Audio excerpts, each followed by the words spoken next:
Grace Report, happy Saturday. How is everyone doing? I hope everyone in SoCal area is staying cool. I know I'm trying to. What is up, Tammy, Heather, whatever, Wendy, Carol, Gunner Girl, Lisa Boo,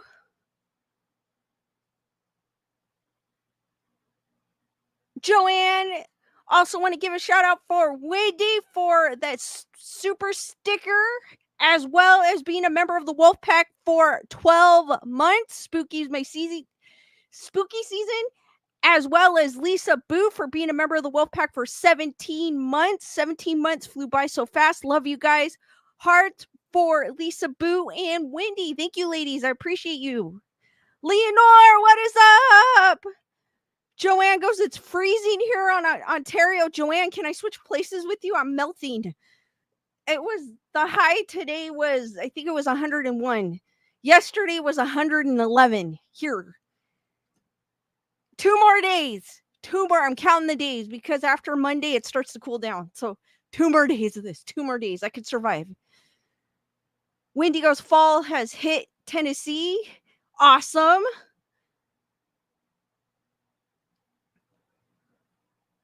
Emily, what is up? Did anyone do anything interesting today while we wait for people to trickle in? Wendy goes, 72 was a height. Oh, cannot wait. I think Wednesday it's gonna be like 80 here, so I'm counting the days. Leonore, I totally agree. It feels like being back in Arizona. It does. Arizona and Vegas. But to be honest with you, I'd rather have dry heat than humidity. Humidity is like worse. So I'll take the dry heat as long as it's not humid. I cannot take humidity. And what is up?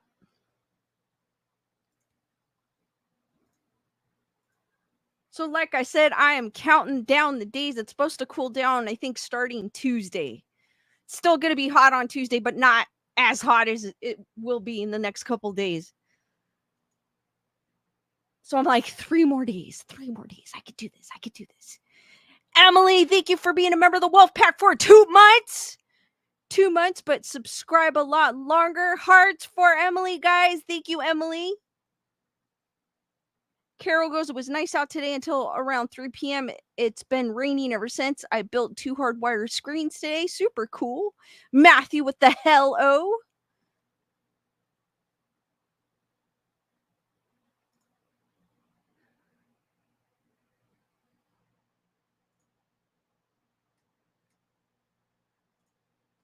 All right, guys, while we're waiting for people to trickle in, I'm going to share this article with you real quick. It's not super spooky, but found it kind of interesting.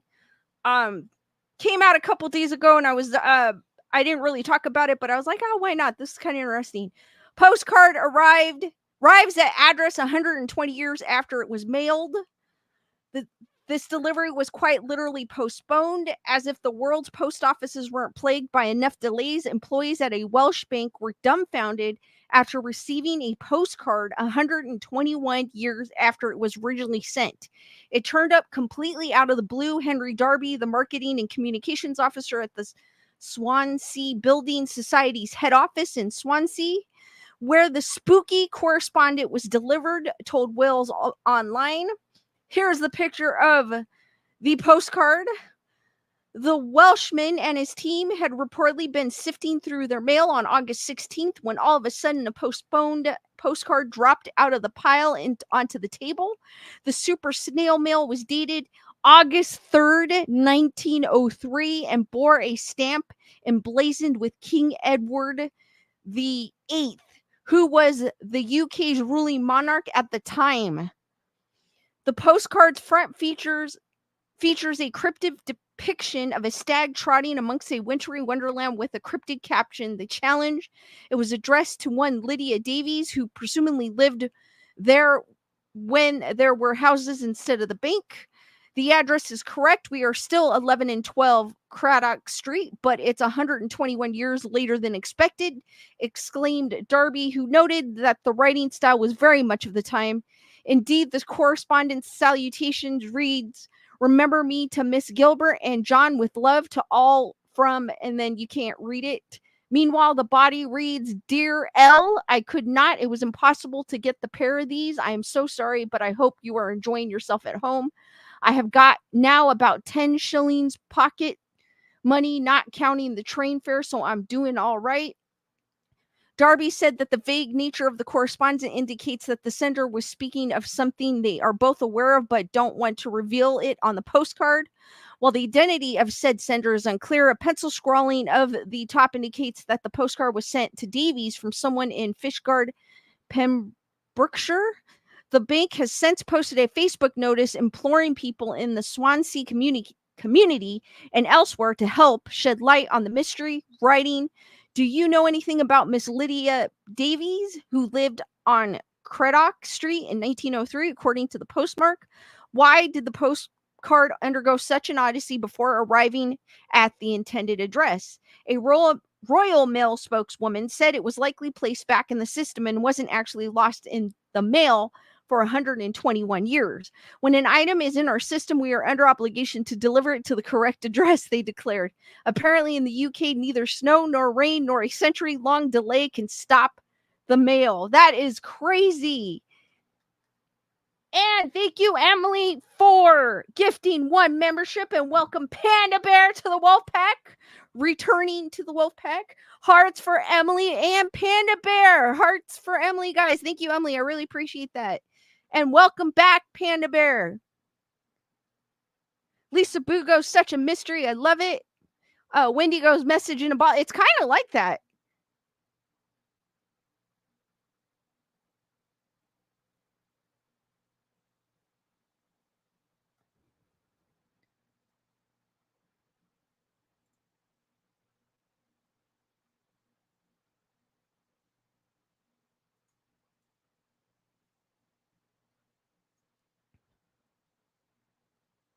But that is a crazy, crazy thing. Imagine getting a postcard to someone. I mean, this house was built in the 70s, so I wouldn't get one that old. But I mean, imagine getting a postcard sent from like back in time to now. It doesn't matter what time, even if it was from the 80s, that would be just crazy. But that one was from 1903. How crazy is that?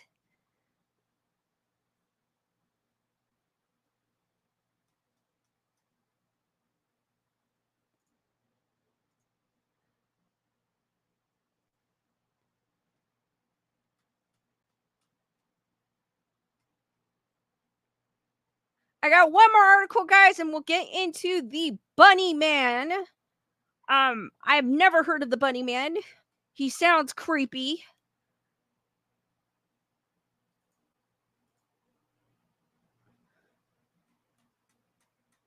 If you guys are looking for something spooky to watch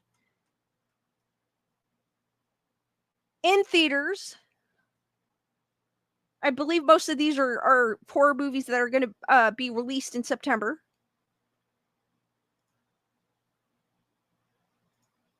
Kyle, what is up? Matthew got his new lightsaber as well today. Awesome, Matthew. One more article, guys, and then we'll get into the nitty gritty, the spooky wookie of the Bunny Man.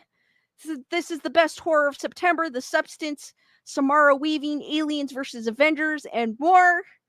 Welcome to Horror Explorer, a curated column showcasing the month's best movies, series, books, and everything else spooky worth checking out. I'm William Earl, the editor of Variety.com and the publication's resident horror enthusiast.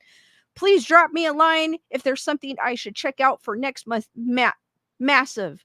So, Marquee Madness, a sequel decades in the making. Beetlejuice, now in theaters from Warner Brothers, was warmly received at its Venice premiere, which critics saying is a fun slice of nostalgia. Although this new chapter might not reinvent the wheel, the 1988 original was so influential for millennial horror fans that it will be essential viewing. The Front Room, now in theaters from A24, is the wild-looking directorial feature from the Eggers brothers, who are also brothers of the Lighthouse Helmer Robert Eggers. Brandy, yes, Brandy. If you guys remember Brandy from the 90s, the singer stars as a pregnant woman trying to care for her problematic stepmother who, judging by the trailer, is too much of a racist zealot to get along with her new caregiver. Plus, she wants to steal the baby. Early reviews have been mixed, but apparently there are some wild twists to be had. I did see the trailer for this. Brandy does not look like Brandy. She does, but she does not. It's like there's something. She changed something about herself. The Substance in theaters September 20th from Mubi has been getting rave reviews of the festival circuit as body horror with brains to spare. Demi Moore stars as the aptly named Elizabeth Sparkle, a TV personality who is fired and tries a new fountain of youth-esque beauty treatment. Plenty of social satire and squirms follow in this be careful what you wish for story.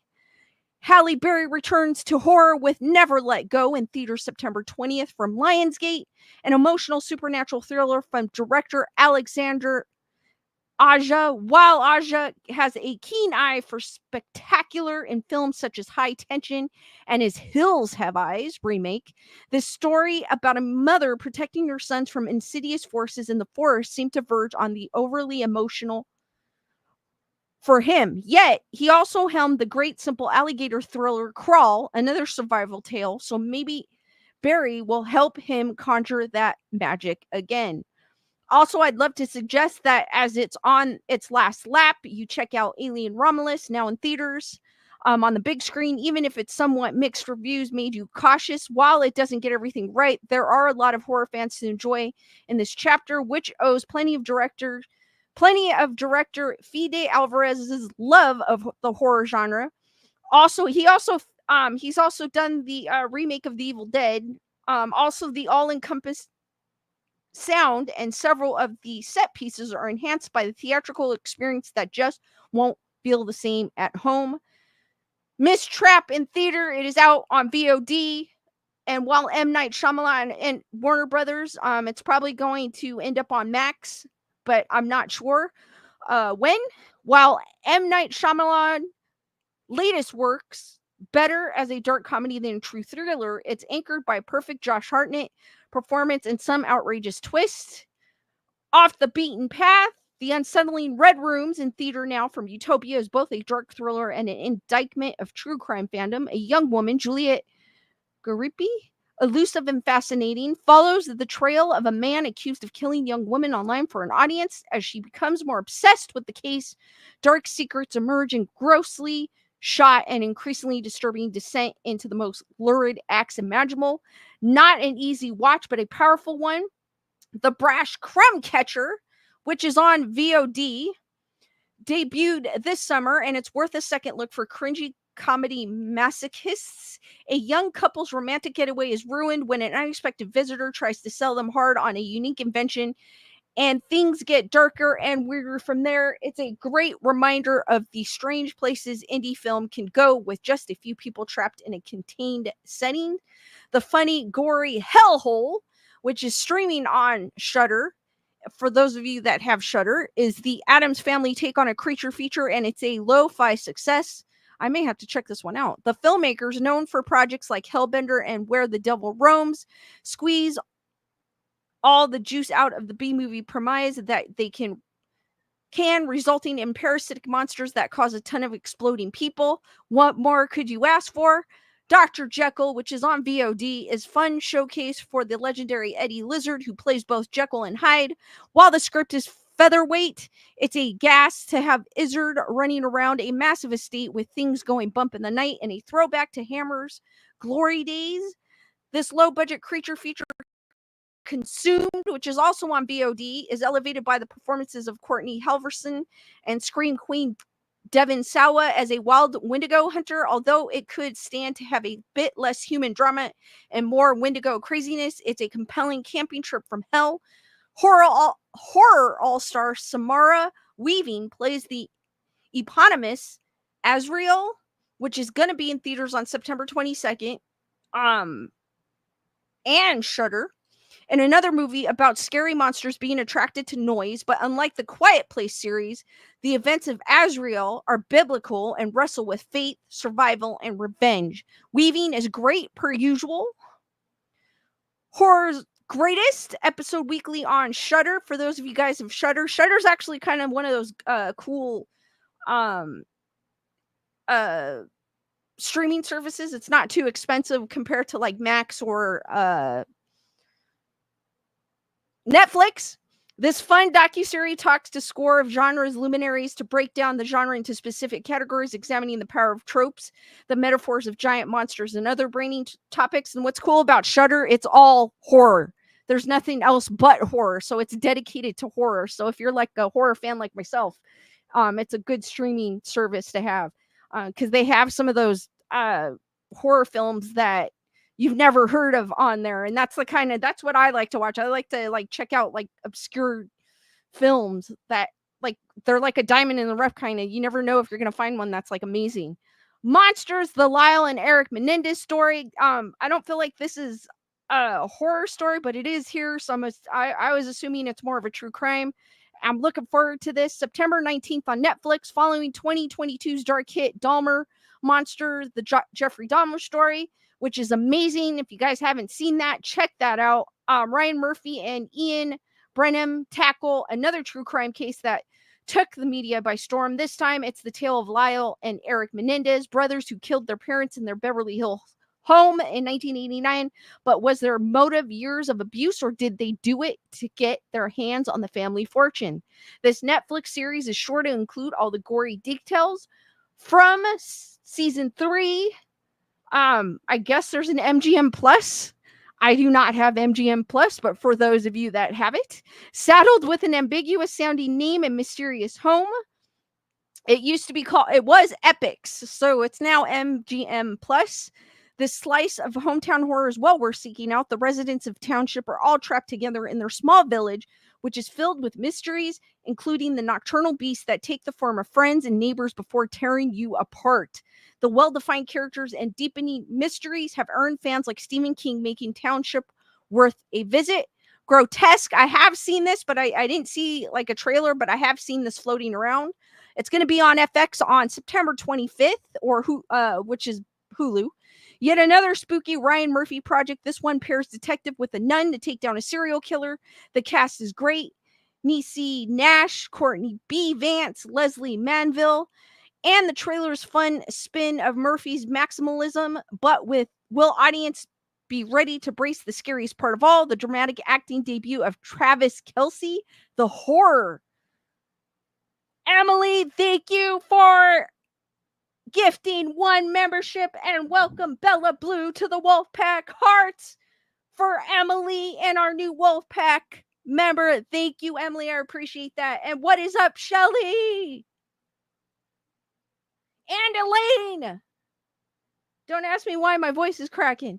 And Delia Lux.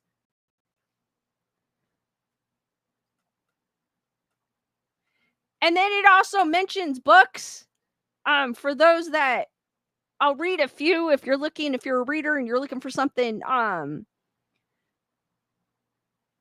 horrific to read. Pay the Piper by George A. Romero and Daniel Kraus.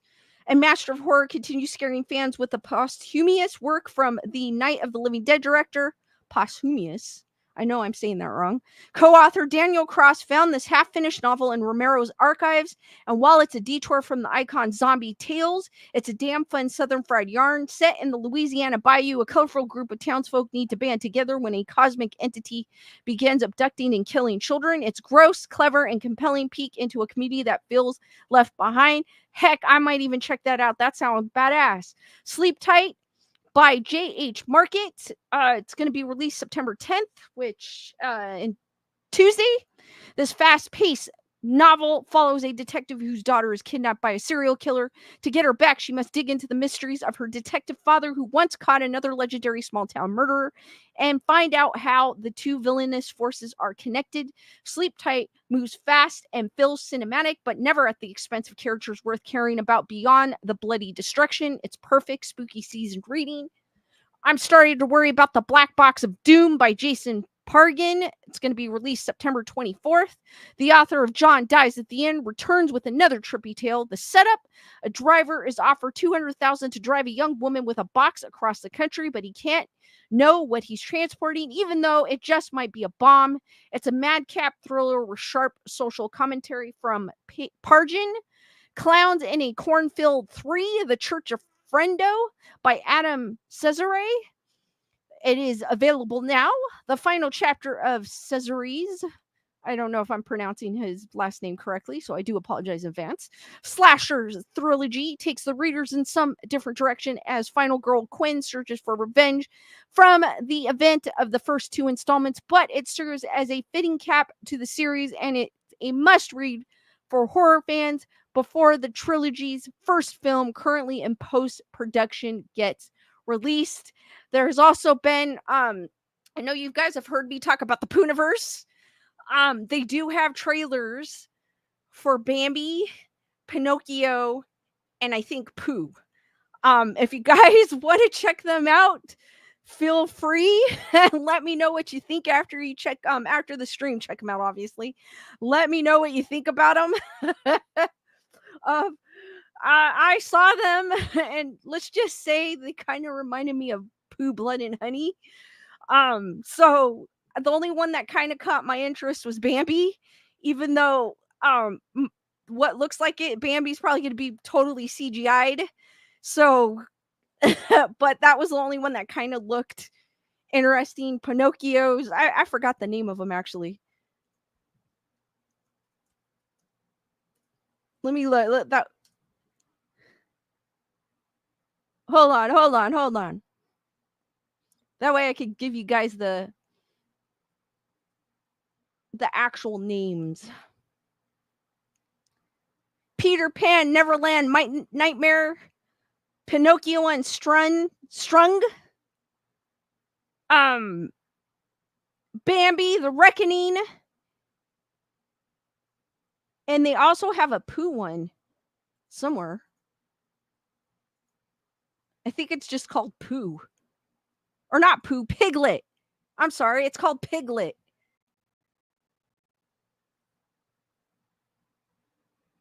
Leonard goes, I don't know, Lisa, it's iffy. Wendy, does Christopher Robin show up? He does in the Pooh, Blood and Honey. I haven't seen the second one yet. It looks like the second one won't be released on Peacock, I believe. They're saying October, so I'm gonna have to wait till October to watch 2. But I know Christopher Robin is in 1. Heather, whatever.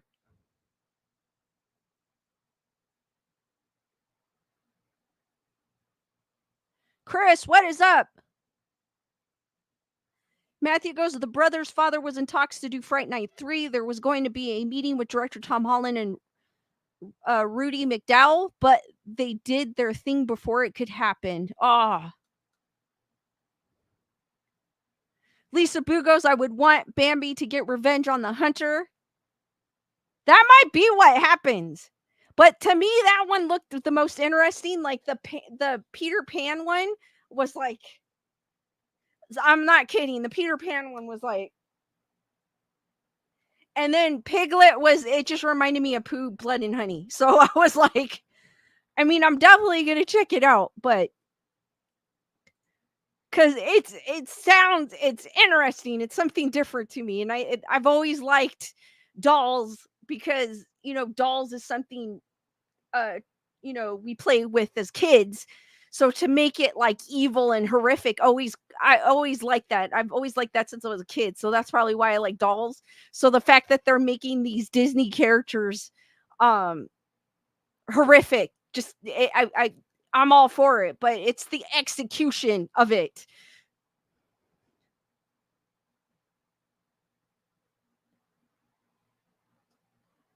Wendy goes, Eeyore is my fave. Chris loves Pooh. Wendy goes, best horror ever. I do know on VOD right now they do have Mousetrap, I believe is what it's called.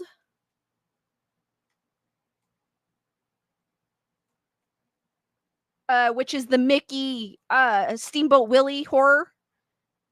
And I believe it has the actor that plays Art the Clown playing Mickey. So it's just a slasher film, and that one actually looks pretty good. So I'm just waiting for it to come on streaming. D Nice goes, I'm eager to see. But I'm gonna wait for it to be on streaming. I don't think those movies are one of those movies that I would pay to go see. But those are some things if you're itching to go if you're itching to look, check out those trailers. Let me know what you think of them on my next stream or Telegram or message me.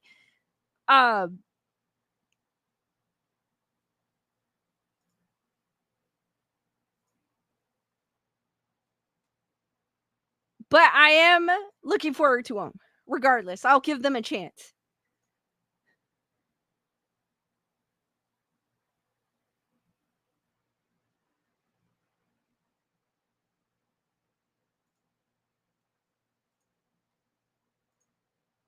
All right, guys, have any of you heard the Bunny Man? Heard of the Bunny Man? He was an axe-wielding specter of Northern Virginia, so he is an East Coast legend. Tammy goes no. Joanne goes no. Emily, no. I have never heard of him. I just came across him by accident, which is what happens with most of the articles I find. Elaine got a chance to see The Deliverance, and she thought it was really good. I thought the first half of the movie was good, but when it just started like toward the end, it just I felt like it could have ended sooner.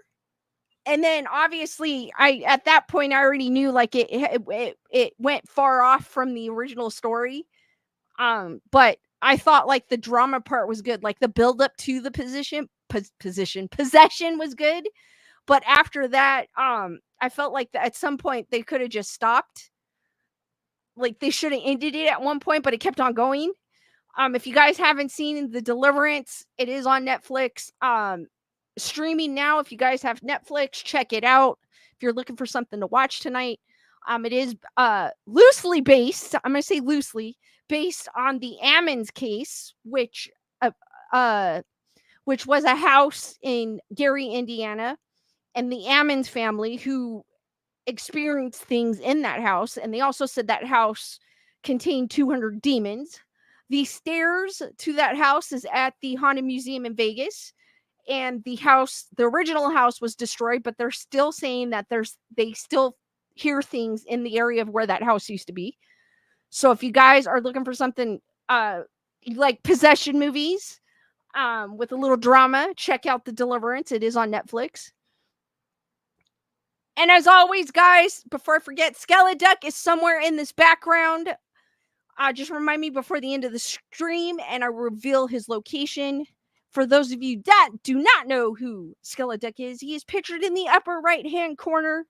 What I do is I hide him behind me every stream, thanks to D Nice. So again, just remind me at the end of the stream because I will forget.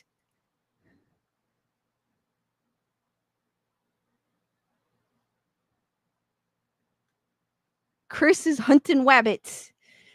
So, guys, the Bunny Man. The Bunny Man who you do not want to come face to face with, at least for right now, just by reading the story of the Bunny Man, the axe-wielding specter of Northern Virginia. Ever since a man in a rabbit suit threatened two people in Fairfax County, Virginia with an axe in 1970, the area has lived in fear of the Bunny Man and the bridge he stalks. The legend of the Bunny Man who prowls the area surrounding Virginia's Bunny Man Bridge has been terrifying locals for more than 50 years.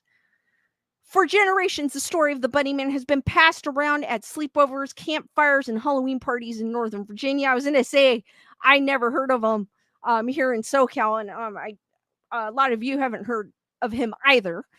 An axe-wielding killer who appears in bloody in a bloody rabbit costume. The bunny man allegedly murders anyone who dares speak his name 3 times while standing beneath the Bunny Man Bridge in Fairfax County, Virginia at midnight. What? Saying his name 3 times. I wonder where, we've got Candyman, we've got Bloody Mary, and now we've got the Bunny Man. Would you guys dare, after hearing like just this little tidbit, would you guys dare go to the Bunny Man Bridge and say his name 3 times at midnight? Matthew goes, be very quiet. The Bunny Man is hunting you.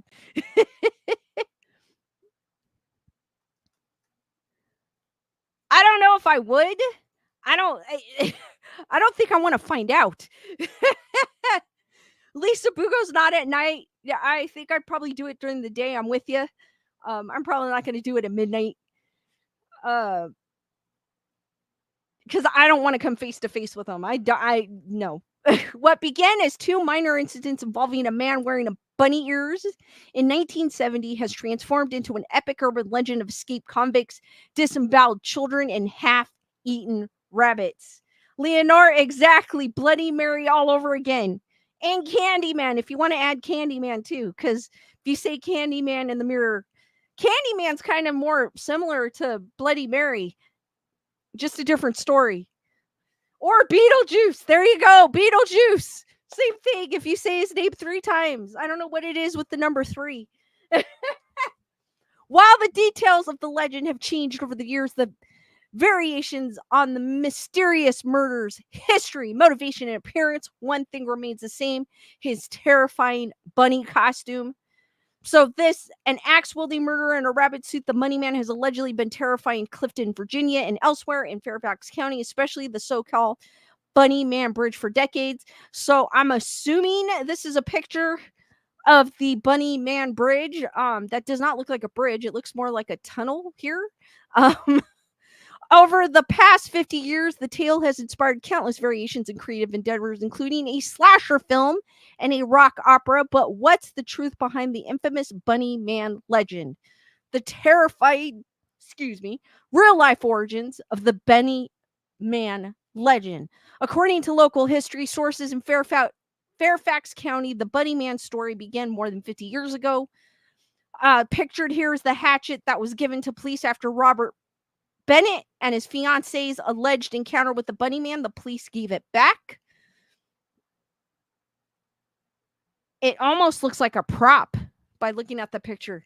On October 19th, 1970, a cadet at the U.S. Air Force Academy named Robert Bennett was driving with his fiancée on the rural roads of Burke, Virginia, near midnight.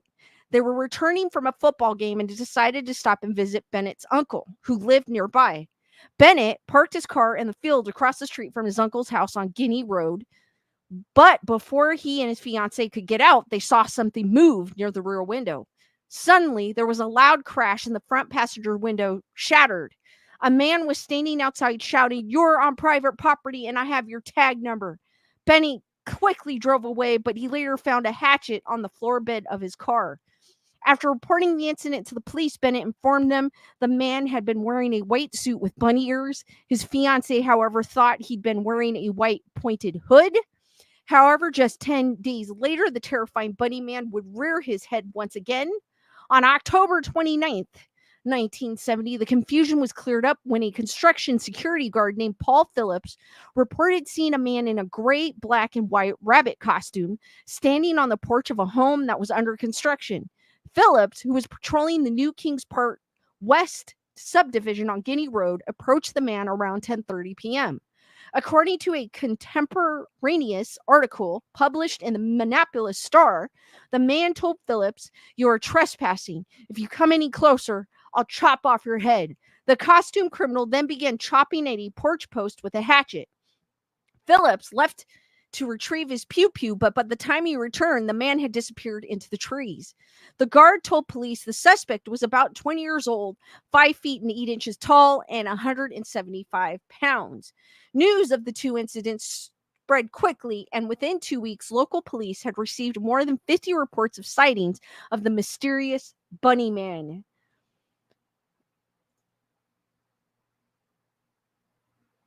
Wendigo's fabricated.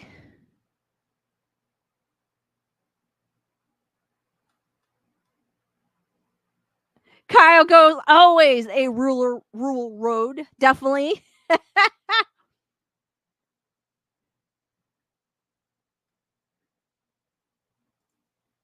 Tale of horror at Bunnyman Bridge. So this okay, so now this picture it explains what this is. The Colchester overpass is said to be where the Bunny Man appears every Halloween. As word of the Bunny Man spread verbally through the years, a story posted on the Castle of Spirits website around 1999 documented how drastically the legend had departed from fact. A man named Timothy C. Forbes penned the extensive tale that he claimed started in 1904 when a bus transporting prisoners from an asylum in Clifton, Virginia crashed and the convicts escaped. Police found all but two of them, Marcus Walster and Douglas Griffin. While on the hunt for Walster and Griffin, investigators continually stumbled upon the carcasses of dismembered and half-eaten rabbits in the forest. Then, while searching near the Colchester Overpass, a railroad bridge near Clifton that is today known by locals as the Bunnyman Bridge, they found Wallister's body. His cold, stiff hand was clutching a handmade hatchet. A year later, according to the legend, the Bunnyman started appearing to people wandering in the tunnel beneath the bridge. On Halloween night, 3 teenagers were drinking in the tunnel when the clock struck midnight. Suddenly, a bright flash appeared, and within seconds, all 3 teens were hanging from the overpass. Their throats were slashed, and they'd been disemboweled. The next Halloween, the same thing happened to 6 other teenagers. Over the years, people began avoiding the tunnel on Halloween night, but every few decades, a brave group of kids would test the legend and die the same horrible death as their predecessors. Conley thoroughly debunked this version of events in his research. There is no record of any such murders in the county, and there has never been an asylum in the area. The Bunny Man wasn't even mentioned in the local news until 1970, but this is the story that has struck over the decades despite having no basis in fact. Theories about the Bunny Man and whether or not he's real. Joanne goes, he wasn't holding a pew pew? No, they're saying he holds an axe.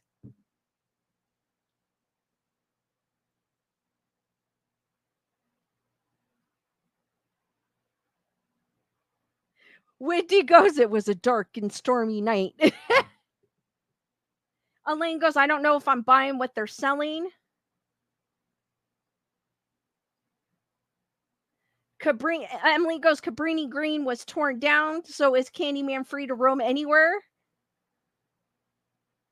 Chris goes, once upon a time. Lisa Boo goes, local stories to scare teenagers. Yeah.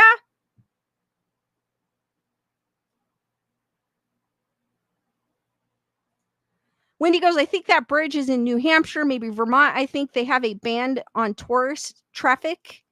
Wow. In 2014, the Northern Virginia based band Montua Finals released a 3 CD rock opera about the legend of Bunny Man, featuring songs such as Bunny Suit and All Hallows Eve, written by band members Jim Waters and Chris Pillar. The rock opera weaves facts with folklore to tell the story behind the legend. Waters, who grew up in Northern Virginia, has his own theories about the Bunny Man. He told the Washington Post there were some old homesteads in the land adjacent to Kings Park West, a community that was being built. It seems to me there's a likelihood that one of these kids who may have lived on one of those old homesteads may have been the Bunny Man.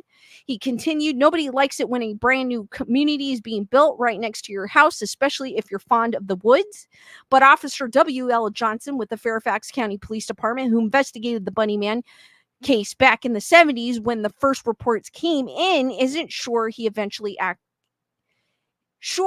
ever actually existed at all. In his official report on the case, Johnson wrote, after a very extensive investigation into this and all other cases of the same nature, it is still unsubstantiated as to whether or not there really is a white rabbit. He went on, upon interviewing everyone in the case that may have had any knowledge of any incidents concerning a white rabbit, there has been no significant information uncovered that would lead to the identity of the person or persons that were posting as or posing as a white rabbit. The case will be marked as inactive, Johnson concluded. What started as one or two potential sightings of an axe-wielding man in rabbit ears has spiraled into one of the biggest urban legends on the East Coast. Today, the Bunnyman Bridge is plastered with no trespassing signs in an effort to dissuade curious onlookers from clogging up traffic on the one-lane road. According to the Centerville Patch, police spent Halloween nights in 2011 turning away more than 2,000 thrill seekers heading toward the Colchester overpass. Some were from as far away as Pennsylvania. Despite the efforts to keep people away, the legend of the Bunnyman continues to endure, though the details are far from the truth. So, guys, do you think, I mean, obviously, this article told us, obviously, what actually happened isn't what happened, but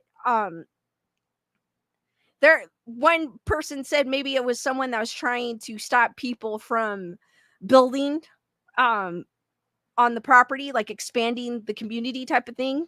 And then another was this is what happened, but there's no records of what it happened. But I think there's something like with all these stories, I feel like I'm gonna always say there's some truth to it. It may not be what we're hearing, but there's some truth to it. Wendigo, Sleepy Hollow, and Headless Horseman. Carol goes, when I play a game on my Xbox and the party chat gets too loud, I tell the group, shh, I'm hunting rabbits, and everyone gets really quiet. D, nice baby to stop building. Wendy goes, folklore. Chris goes, we're all mad here. Like Alice in Wonderland. I still wish they would make a movie. Because they did have a horror Alice in Wonderland game, and I wish they would make that into a movie, like a horrific Alice in Wonderland. I know they have something Alice in Borderland or something, but I think it's about zombies, if I'm not mistaken. So it's not like the book at all. But it'd be cool to see Alice in Wonderland, but in a horror landscape.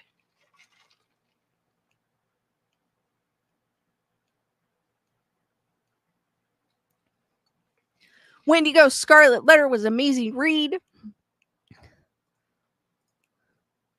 Because I would definitely watch that movie if it comes out. Or even if it was a movie like made for Shudder or Netflix, I would watch it.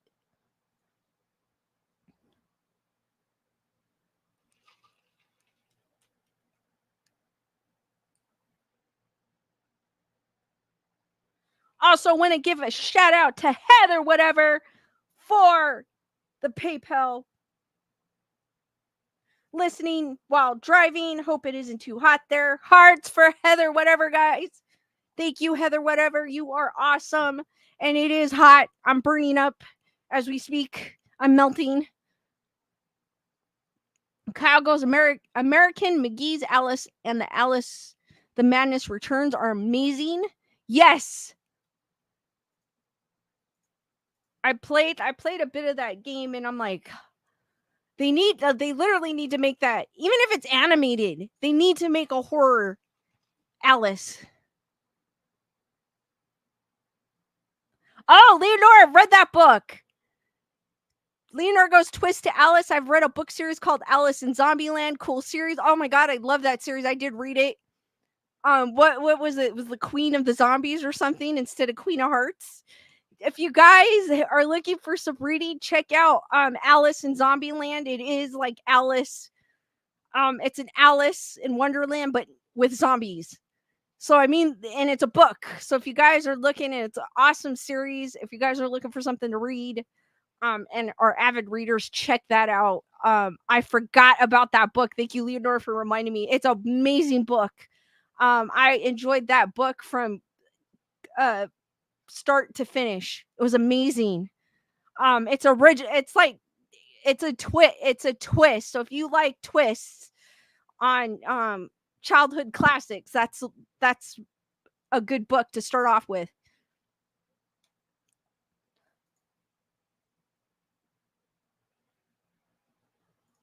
Wendy goes, can you imagine a twisted Alice? And my favorite, the Cheshire Cat. Oh my god, Cheshire Cat in a horror movie.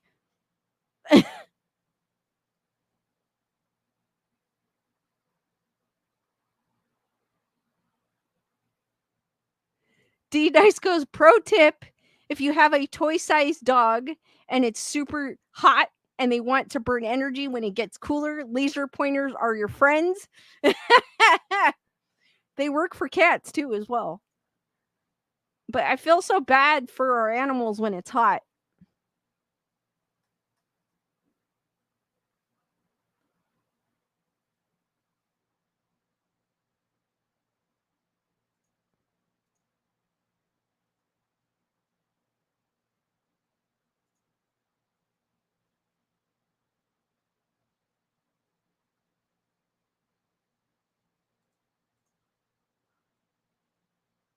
Oh no, I don't think I could see this article. I'm so mad. It's one of those articles that you have to subscribe to see. I hate when that happens. That sucks. It looks like a cool article too.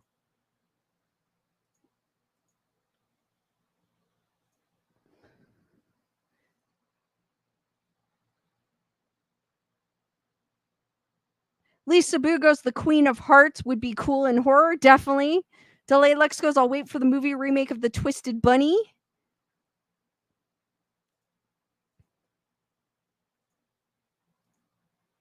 Well, considering I couldn't do the other one, which kind of sucks.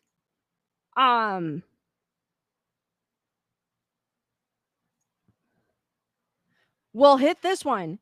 This is on CBS News. Dungeon Rock in Lynn, Massachusetts started with a pirate ghost and a treasure hunt. Lynn, a city park in Lynn, Massachusetts, has a story dating back centuries that include a pirate ghost and a hunt for some possibly buried treasure.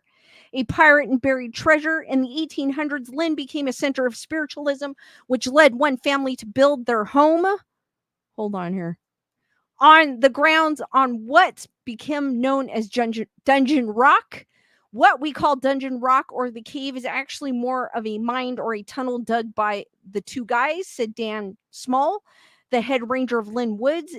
It was Hiram and Edward Marble, the father and son team trying to find the treasure. Hiram Marble was a spiritualist and he brought the property in hope of finding just that, led by the spirit of a pirate ghost.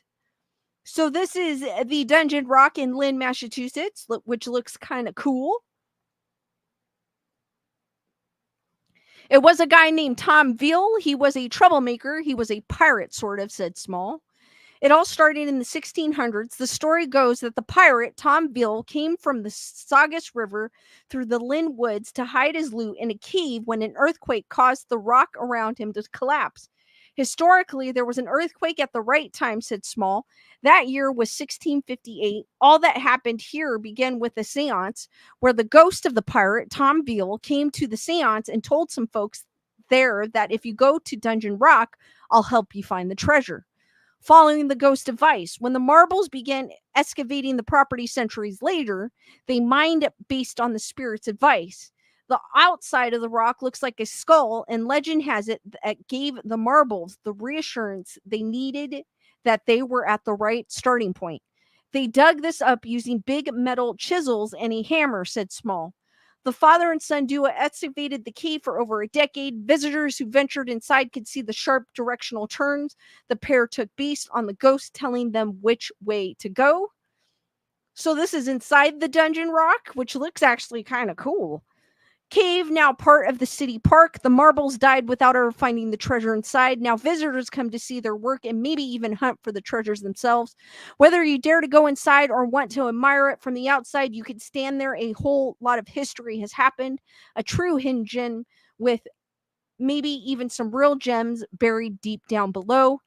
Hiram Marble, the father, actually said publicly that when he found the treasure, he'd take the money and he was going to buy all this land and make a park for Lynn, which he didn't get, said Small. In 1881, the city purchased the land and turned it into a city park.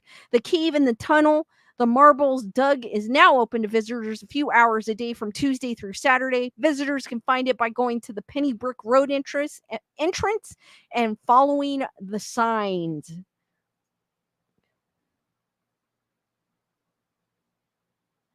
Eileen goes, I'd like to visit. I know, it sounds cool. Wendy goes, it's a spooky town. She's been there.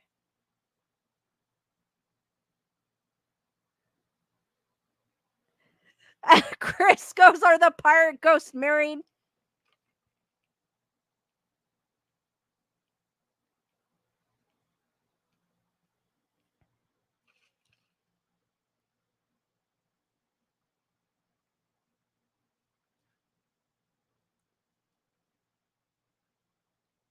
Dusty, what is up? Leonard goes, I wasn't aware of this. This is cool. Wendy goes, it's called the City of Sin. Been there. Now I'm so mad because it was about a haunted Wisconsin high school, and they want you to. Oh, maybe. Oh, here's another one. I found it, ladies and gentlemen. All right, I found it. Another place had it. Oh, never mind. Again, give me a second. It looked like the same. It did the same thing.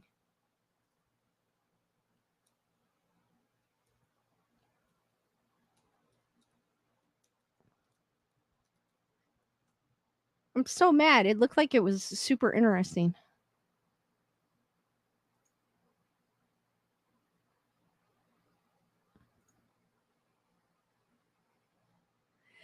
Every single one I go to with that article, it's like you have to pay to see it. I will find one.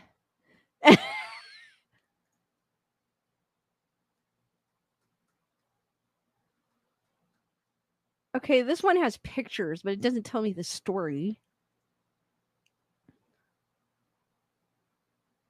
All right, found one, but it's probably not as in depth as the other article. It's yes, Leonore and Lisa Boo. Dun dun dun.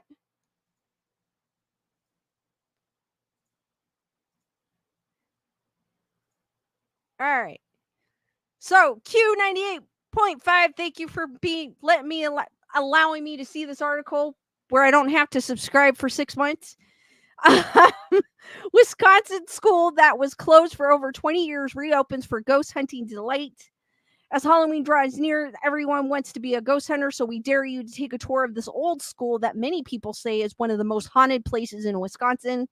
One of Wisconsin's most haunted places. I am a complete wimp when it comes to scary things, yet I often find myself falling down rabbit holes about the most haunted places in Illinois and Wisconsin. Today's rabbit hole journey was about an old school in Glenbula, Wisconsin, that has been closed for 27 years but has been reborn as a hotspot for paranormal lovers and ghost hunters. History of the old Glenbula School in Wisconsin. The old Glenbula School is located on the edge of the Kettle Moraine State Forest in Glenbella, Wisconsin. I'm probably butchering it. Which is located not too far from Elkhart Lake. The original part of the school was built in 1916 and was expanded in 1939 to the size that it remains today. American Haunting Ghost Story. The only thing is, this one is probably promoting this ghost hunt thing. It says old Glenula School was officially closed in 1995, but it has a long history of paranormal activity, which began when the school was still occupied by staff and students. After sitting vacant for 27 years, Melissa Clevenger and Craig Nearing purchased the school with the hopes of turning it into an event venue, but they quickly learned they weren't the only beings who claimed ownership of the building. American Haunting Group Haunt said Melissa Clevenger and Craig Nearing were reporting slamming doors, unexplained footsteps, shadow figures, and more paranormal activity shortly after buying the school. But hearing mysterious voices is what people experience most often inside the school walls.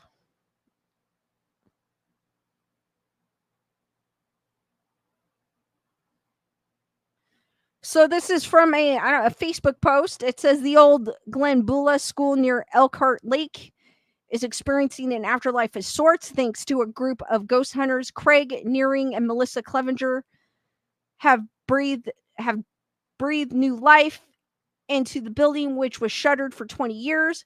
Rest in peace, Toby Keith. I don't know why there was an article thing with Toby Keith on it. Although no tragedies have been unearthed, thankfully the schoolhouse, which was built in 1916, is very paranormally active.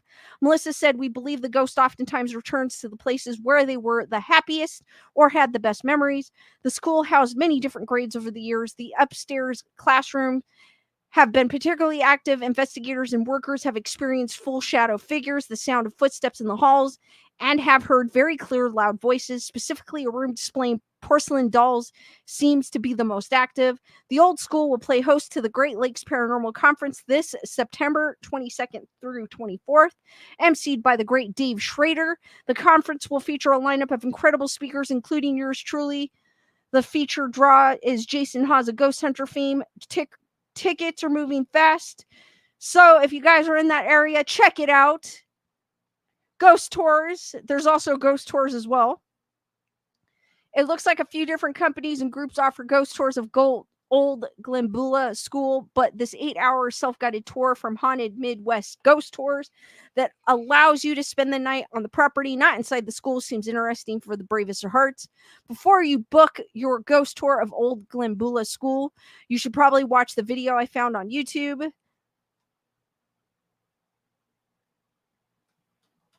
But that's pretty cool. What do you guys think of this school?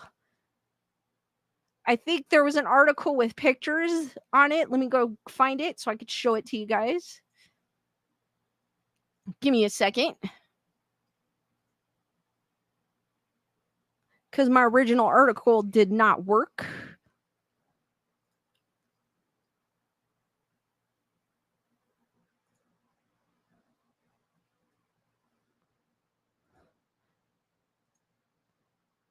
Lisa Boo goes, "I totally would love a ghost tour."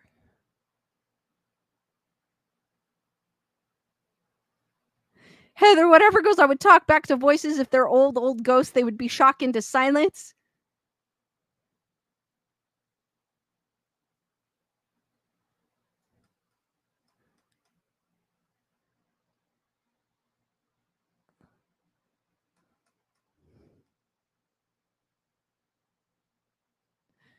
Lisa Boo goes, "Maybe an idea for a meetup in the future, a ghost tour." Yeah, that actually sounds kind of cool. Wendy goes, "It's my spooky month. I share a BD on the 15th with the spare." Happy early birthday, Wendy. Emily, thank you for gifting 1 membership. Welcome, Kelly Sally, to the Wolf Pack Hearts for Emily and the new Wolf Pack members. Thank you, Emily. I appreciate that.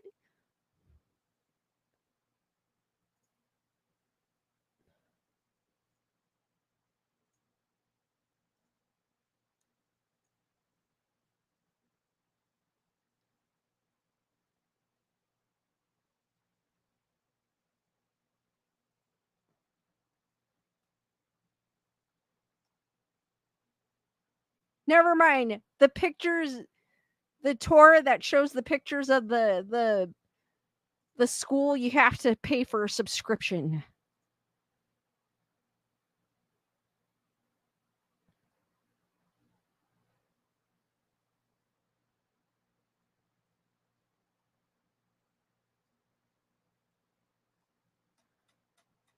And it looks like ghost tours with the American Haunting Ghost Hunts is $62 per person, and it's sold out. And the next one was September 24th, or is September 24th.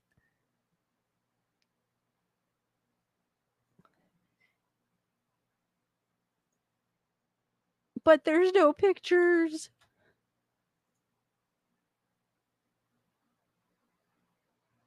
Is this a picture of it? That says Borden.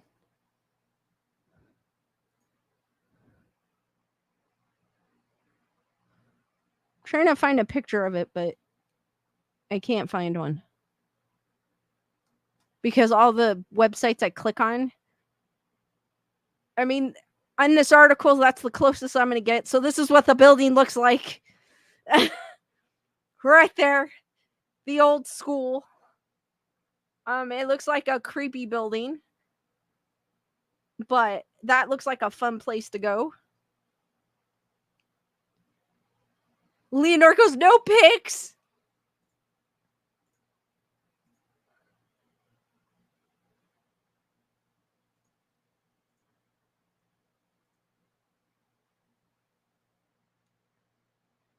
All right, guys, my next article. Chris goes, it looks like my junior high. My next article is I can't live in my house because it's haunted by an evil highwayman.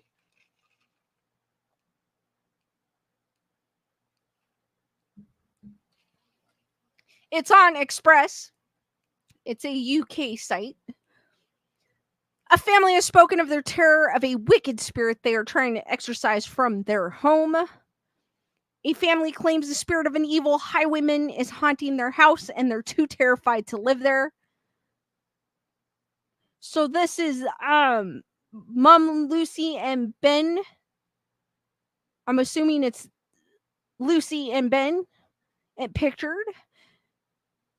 Thetford mother Lucy has always hoped that her young son Ben would be able to move into her parents' 19th century cottage in the Norfolk town, but a petrified Lucy and Ben have been frightened to death by what they say is lingering thick atmosphere presence at the property, with both convinced that evil spirits lurk inside its four walls.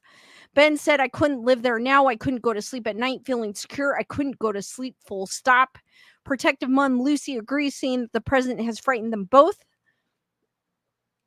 She said, I can go there because I can't go there because I'm scared to death. I was aware that there was something not right with the house. The atmosphere in the cottage is thick. In the first episode of a brand new 6 series of Help, My House is Haunted, available to stream on Discovery Plus now. I've seen a few of those episodes. I'm not really into that show. It's kind of boring for me. But if you guys want to check it out, it is on. I'm assuming it's on Max too. Lucy and Ben turn to expert paranormal investigators Jay Harris, Barry Gott, and Ian Lahman in a desperate final attempt to rid the cottage of its unnerving atmosphere. It would be more than heartbreaking to sell it. This is our last resort, Ben said. In the show, experts attempt to communicate with the ghostly spirits of a notorious highwayman and say cameras captured the movement. One of the investigators' necklace chain is pulled from behind by a suspected spirit. The paranormal investigators explain they, too, feel uneasy being near the property. One of the experts, Jane, said, I've just got a sudden wave of sickness as soon as I saw it. I don't want to get out the car, agreed psychic medium Ian. Historian Neil Story also looked into the case of the show, providing context for the local area. He revealed that the position of the cottage on the road from Norwich to London once made it a regular hotspot for highwaymen. Neil said rich pickings around here for highwaymen. One of the most infamous highwaymen used to ply these roads around here. His name was Jeremiah Pratt. Jeremiah Pratt was also known as Mad Tom, and Neil said he was violent, would stop at nothing. He would rob anybody and take anything that he desired. He said he was evil and he was hanged for his crimes in 1746. He was always very proud that he had robbed more houses than Dick Turpin. The team uses a number of methods to investigate, including special recordings, mirrors, and a device called a spirit box. You can see the conclusions of the investigation on the new series of Help, My House is Haunted, available to stream on Discovery Plus. I'm assuming it's on Max too, because usually what appears on Discovery Plus sometimes is on Max, but not always. But I don't know about that one. That would be a house I would have to go myself because I'm kind of iffy when it comes to TV series.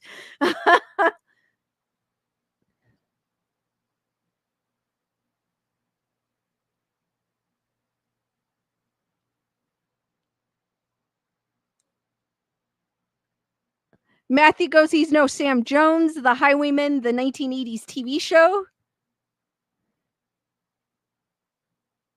Delay Lex goes, I think it would have been cool to have a ghost pirate. Arg.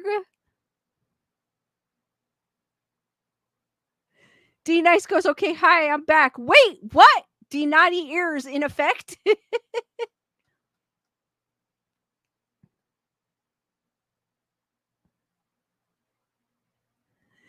D Nice, oh, I had to zoom in. Highwaymen, sorry, my ears heard something else. D Nice.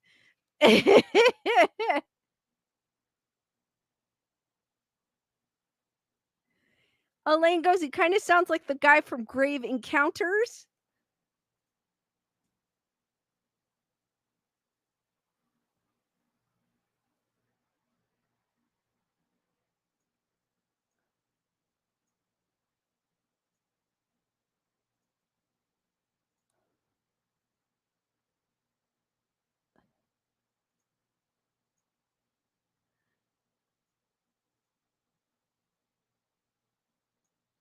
All right, this is going more in the UFO route from the New York Post.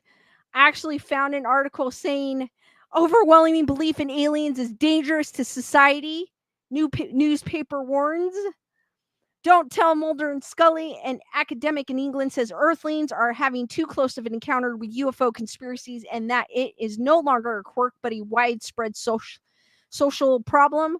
This belief is slightly paradoxical as we have zero evidence that aliens even exist. Tom Milligan, a research fellow in the philosophy of ethics at King's College in London, recently wrote for The Conversation.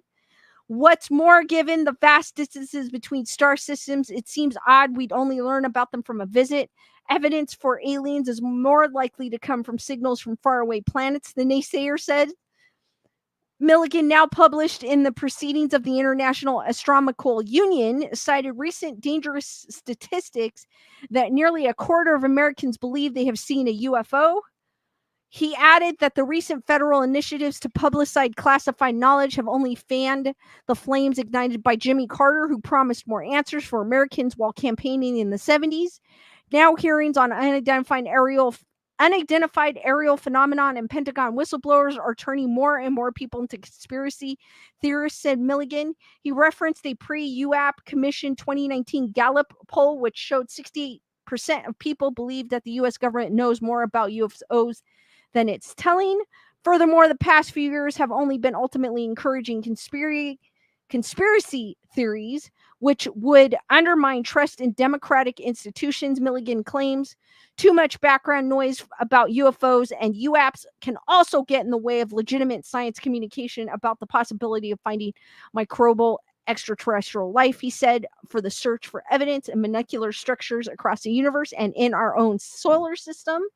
That kind of astrobiology has a far less effective publicity machine than ufology, according to the researcher. Milligan also noted that conspiracies about aliens visiting ancient Earth are causing anthropological issues by overshrouding the mythology of early indigenous humans. It is increasingly clear that belief in aliens visitations is no longer just a fun speculation, but something that has real and damaging consequences. Do you guys agree with the Milligan that belief in aliens is a problem? I don't think it is. Um, I don't think it's a problem at all. We've always been curious about life on other planets. I believe that there has to be life on other planets. I've always believed in that. I'm a skeptic when it comes to UFOs, but I hope to see one day. But I'm not always going, oh my God, that's a UFO to every little thing I see. So I don't think it's dangerous or damaging like the article suggests. And I think that the government should just come out and say, hey, this is what we have. What the whistleblowers have been saying are true. They just need to come out with it already.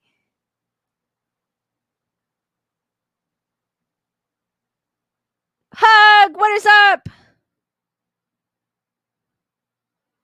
Heather Wetter goes, if you think probes are a good idea, you aren't just an alien. You deserve all the earthy snark I could throw at you. Leonor goes, no, I don't agree. Chris Barber's watching Humbug, the X Files episode. That is one of my favorites. Enjoy, Chris.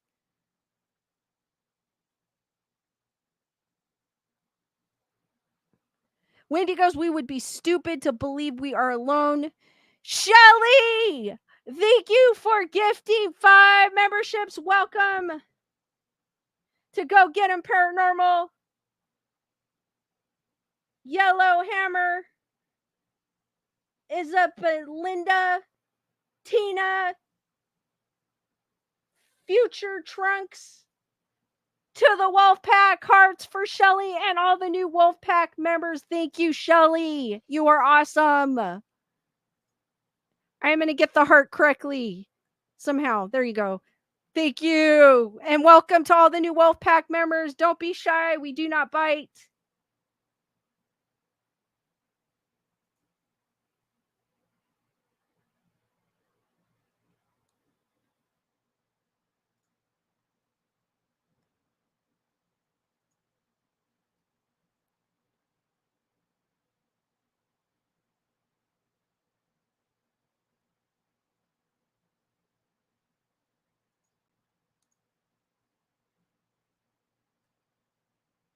All right, I don't know if you would think this is spooky, but I kind of think it is.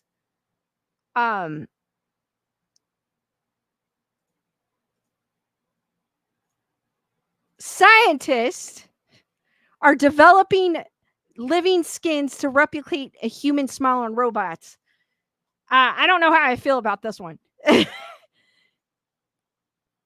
I mean, there's been many a movie talking about, you know, what an example is Terminator, where a robot had real human skin, looked human, and there was no different to it. So I don't know. I mean, this is kind of freaky in some ways. Joanne's like, nope. Carol goes, it's very stupid to believe there's no other life forms. No other life forms in the universe. I agree. Wendy's like, hard no.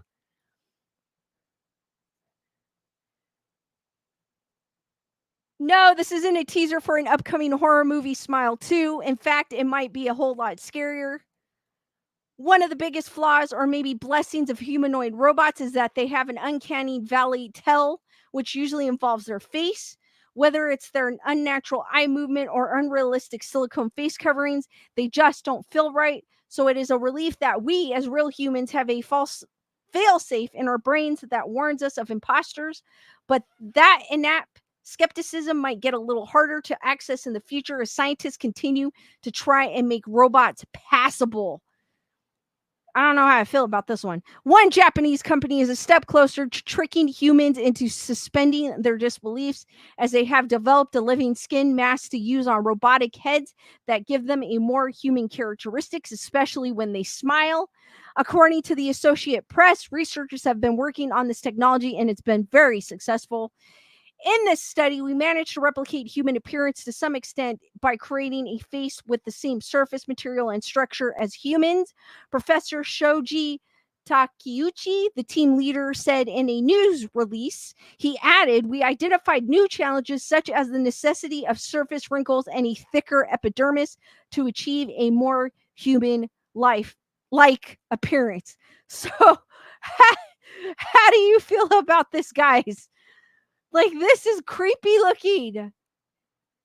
And thank you, Heather Whatever, for that super sticker. Hearts for Heather Whatever. Thank you, Heather Whatever. Thanks again, Heather Whatever. I appreciate that.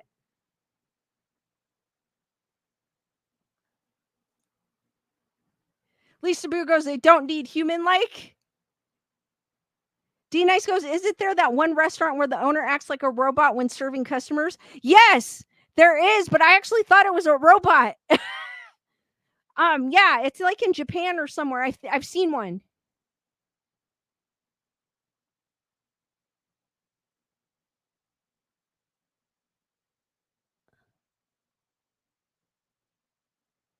Joanne goes, that is crazy cray. Wendy's like, what am I seeing? Heather Whatever goes, that's a pancake.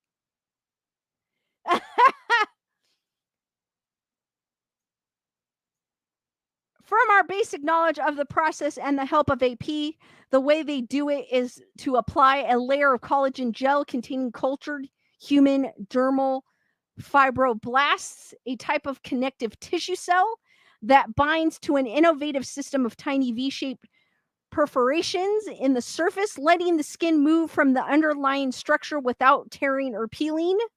In other words, smoother, less jarring facial expression motivated by servos and actuators.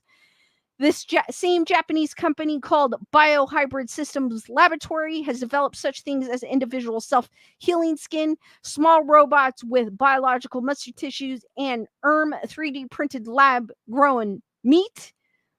I don't know what I feel about that. That just looks creepy. All of these innovations seem like breakthroughs for human medicine and biology by Takeuchi's team seems more interested in engineering than for artificial intelligence, helping robots look and move more like humans do. This brings us to ask a few questions like, why do we need robots to look and act like humans? Why can't they look and act like robots? Exactly. I don't know how I feel about this. It's like Terminator without them coming after you and without you being John Connor. But I mean, I guess that is what the future is, being innovative and with technology. So I mean, yeah, but yeah, it's creepy.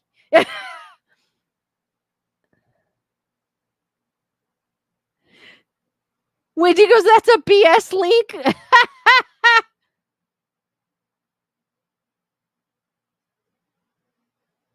Elaine's like, no, hell to the no. Lisa Boo goes, it's scary. Emily pictures Megan, Terminator. Oh yeah, Megan. I mean, Megan just reminded me of Chucky, so I wasn't really, but yeah, Megan, like a Megan walking around. And I feel like in the movies that can happen. Like you can have a perfectly working robot, but it can short circuit and it can turn on you. So I don't think I want that happening. And I believe that could happen. That they can, there's also other things where robots learn and adapt, and then they learn to take control of the controls and turn on you too. I would not like, and this is in movies, but I feel like that's plausible. That could happen. So no, I don't want a robot.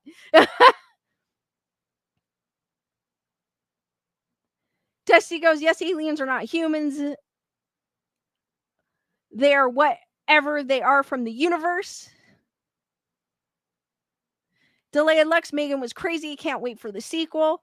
There's also that article also remind a Smile 2 trailer has dropped for those of you that are fan of Smile. I was not. I saw the horror short that it was based on, and the horror short was way better than the movie. But I mean, I'll give the second one a try. It's a crazy concept, but I just could not get into the movie. Heather, whatever goes, give the robot a ghost pepper face cream. Elaine goes, yeah, Megan, can you imagine her during Mercury retrograde? No. No. No, no, no. That's why I do not, I don't care how awesome technology is. I do not want a robot in my house because they can turn on you. And I think that's a big possibility. But we kind of already have. I mean, they have these little robots that you can get, like um that sit on your desk and stuff. Or I don't know if you guys have seen them, like a planter that tells you when, it's not really a robot though, but it's a planter that tells you when to water your plant, and it has like a face on it.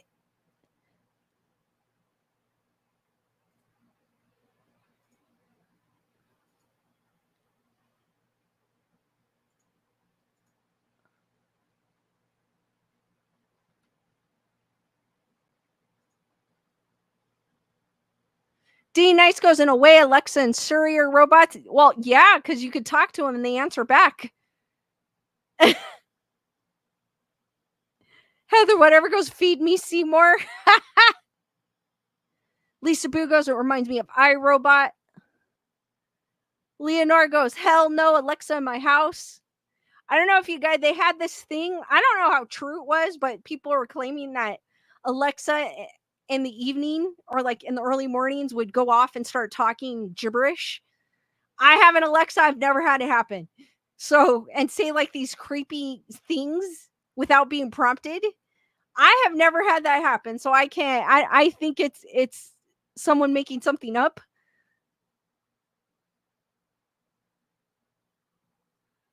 Nerd Report, what's up?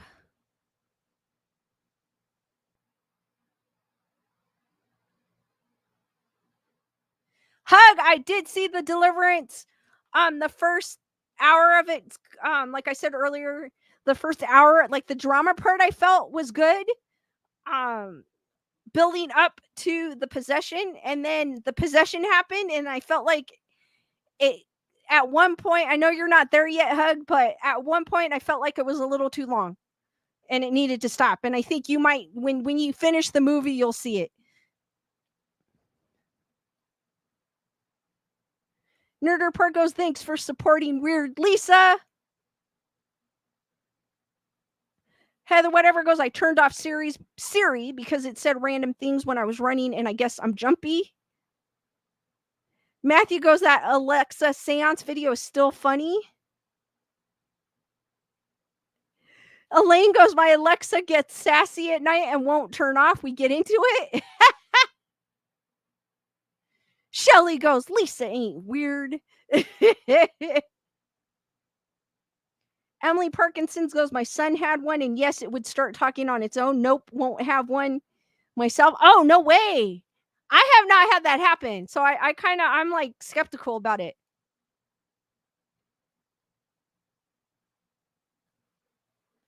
Dusty goes, I have Siri coming on my iPhone, asks me questions when I haven't asked anything.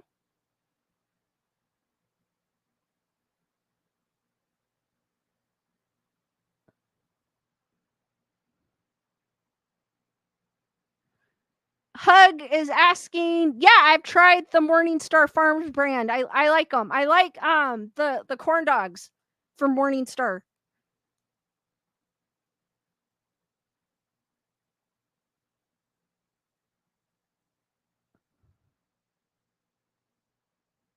Daniel, what is up?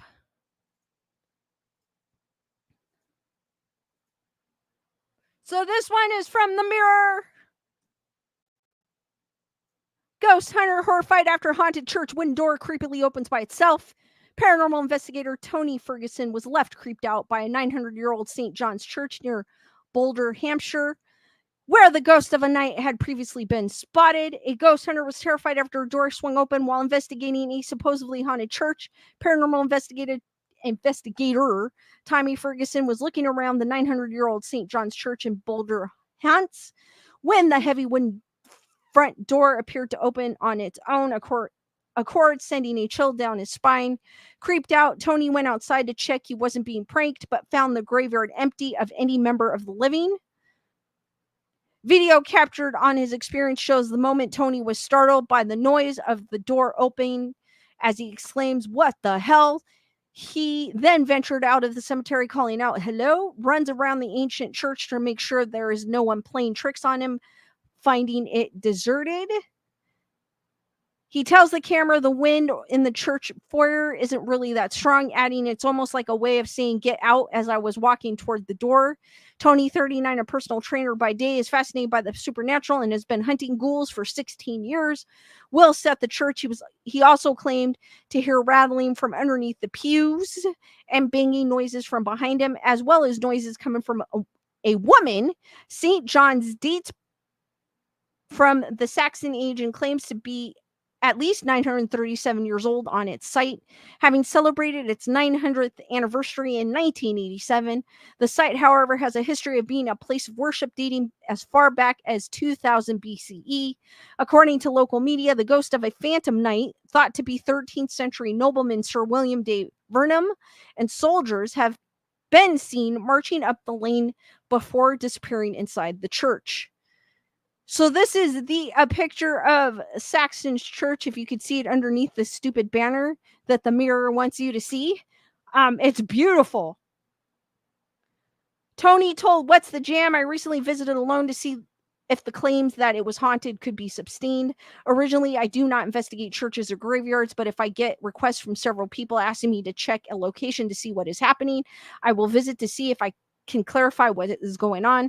I was heading toward the entrance when the door suddenly opened all by itself. I was shocked as I expected someone to come through the door, and when no one did, I rushed to see if there was anyone around outside, only to find the grounds empty.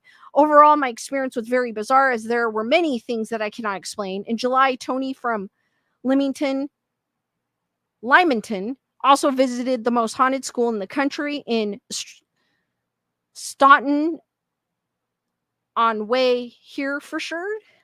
I probably did not say that right, but that looks like a beautiful church.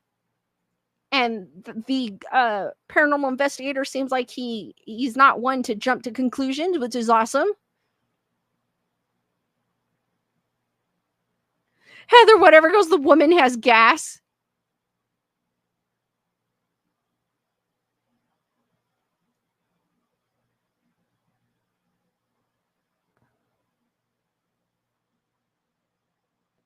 Hug goes, I love the Morningstar Farms corn dog, vegetarian for 22 years now. And so, wow, that's awesome.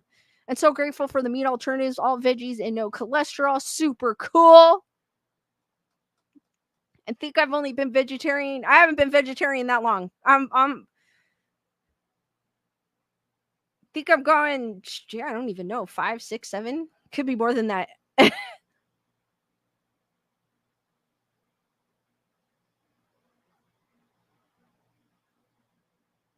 Dusty goes, it looks like a lot of churches I visited in Europe.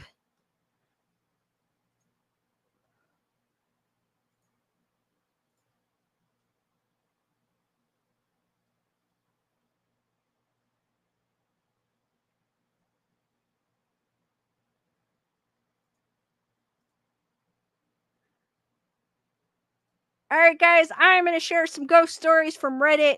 It's been a minute since I've checked out Reddit. I love the ghost stories on Reddit.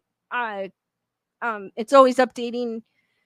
The only thing I find wrong is sometimes they don't tell the story right, and it doesn't make sense sometimes. But sometimes you get some very creative writers. Leonore, thank you for the super sticker of the fitness pair. Thank you, Leonore. Hearts for Leonore, guys. Thank you.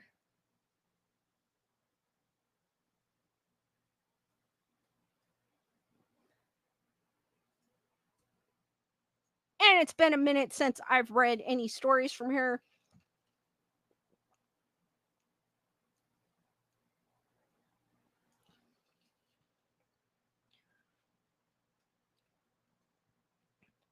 My paranormal experiences. This was posted 2 hours ago. I'm pretty sure that I used to live on a native burial ground. For context, we lived in rural New York State at the time, and in that house from 2016 to early 2022. Most of these experiences took place in the later years of living there. I will write them as best I can in chronological order. There were many minor events that happened early on that aren't all that notable and can be fairly easily explained. I will only include the important events. The first event that I can recall was when we were playing hide and seek one day. Me and my friend hid in a small cutout area of the exterior cellar door, and we were the only ones down there. My brother's friends came down and said he thought he saw someone and ran after them. We came out and asked him what he was chasing, and he told him it was only the two of us down here. We were all freaked out and went upstairs. The next one also happened in the basement. We were playing ghost hunting. My friend, the same one I hid with, felt something brush past him. We turned the light on and I tried to convince him that it was just his imagination, but then the light went out. We wasted no time and booked it upstairs. It may have been a coincidence, but either way, it still freaked us out. The next strange thing was a string of events that happened every night for about a month. I would wake up every night just past 3 a.m. feeling terrified and like I was being watched. Not long before this started happening, I was up late past my bedtime reading. I had my blinds closed so my parents didn't see my lamp. I was starting to get tired and got in my bed to go to sleep, but as soon as I laid down, I heard 3 taps on my window.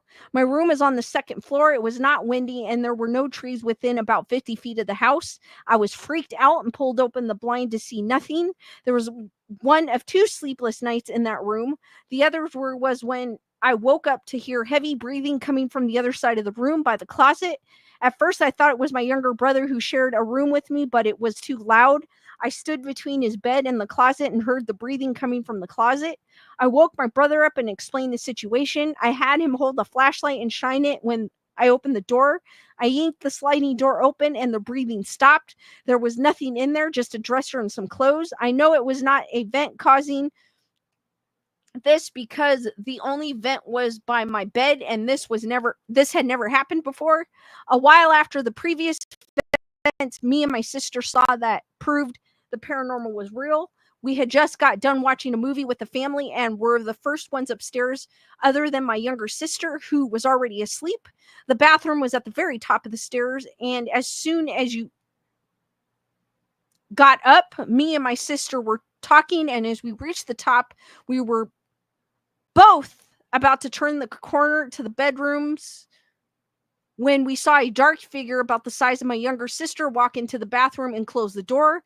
I thought that it was my sister at first because I only saw it out of the corner of my eye, but I looked in her room and she was fast asleep. I looked at my sister with my eyes wide and said, "You saw that too, right?" And she confirmed what I had saw. I busted into the bathroom, flipping on the light and checking every corner. Nothing. We were shocked and just went to bed, not speaking about it due to the fact that everyone would have denied her story. Later, we brought this up after my younger sister would not sleep in her room for a week after seeing a 6-foot tall shadow figure watching her sleep. She came out of her room screaming one night and went to our parents crying, talking about a monster in her room. In the morning, she described it as an all-black man-shaped figure in the corner of her room. I stood where she said it was and said it was much taller than I was. I was 5'2" at the time. Me and my sister then shared our story and everyone was freaked out. This happened in the summer of 2020. Right before the summer, I was home alone with only my grandpa. I was out of school because the high school had final exams, so there were a couple days I was home almost alone. I went outside to do a chore, I don't remember what, and heard a slow thudding coming from the woods. I tried to see what it was, but I wasn't overly concerned by it. I just assumed it was my neighbors. This wasn't significant until the next summer. I remember the exact date because it was on 9/11/2021. But me, my siblings, and my brother's friend, same one in the first encounter, were out playing in the woods. These woods were weird. They gave an off feeling when you were in town. They had many rock piles, which I assumed were native burials, but didn't want to find out and disturb a grave. Those woods were on the back side of our property and were lower in elevation. They were thick and were always far cooler than anywhere else, like 20 degrees colder. I love the woods and try to be in them as much as possible, but those woods were different. I never ventured too far into them on my own. So back to the story, we were just playing in the woods and we were pretty far apart down the wood line, 100 yards or so. We were not even 100 feet in. I was with my brother and had heard a very, very faint thudding, like a drum beat, but put it off. As time went on, it got louder to the point my brother noticed them as well. He asked me if I heard it, and I said yes. He freaked out and said it was cannibals, but I calmed him down and convinced him it wasn't. We were both freaked out because it was coming from deep in the woods where there aren't any houses for miles. The birds also went silent. We went down the wood lines and got our sisters and his friend. We told them and they said they had heard it too. We got out of the woods and just listened by the edge. My brother and his friends went to investigate but turned around about 50 feet in. They say they looked down the hill and saw a native girl crouched at the bottom. They bolted back and told us to run. We went into the house all terrified by what just happened. Me and my brother and his friends went back out and watched the woods with binoculars from just outside the house. We didn't see anything. All this time the drums kept getting steadily louder, to the point where they sounded like they were in the yard. Eventually, we heard what sounded like thousands of crows go absolutely nuts. It just stopped. It was eerie, silent for a minute until the birds started singing again. We couldn't wrap our heads around it and tried to explain what happened, but couldn't. These are all of the major paranormal experiences, and I thought were worth sharing. Almost everything nothing major took place from 2019 to 2021. Before these incidents, I was extremely skeptical and did not believe in the paranormal. I am a very logical person. I always and still do try to explain strange occurrences before pulling the paranormal card. I still don't believe half of the things people post, and you don't have to believe a word I say either. I'm certain there is more to this world than meets the eye.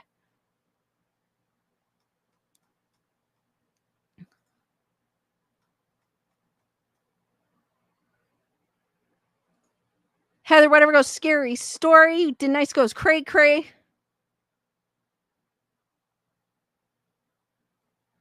Leonora goes, depends on the distance you run. Carol goes, that story's starting to sound more like the Tommy Knockers.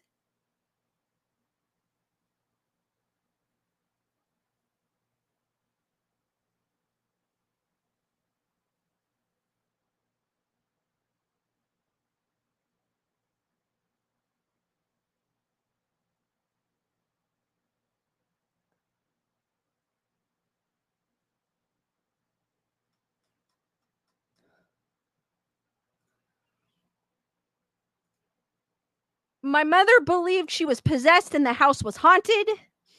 In the 60s and 70s, my brother loved to go ghost hunting. She and her friends would go anywhere somewhere said was haunted. Actually, I should click on it.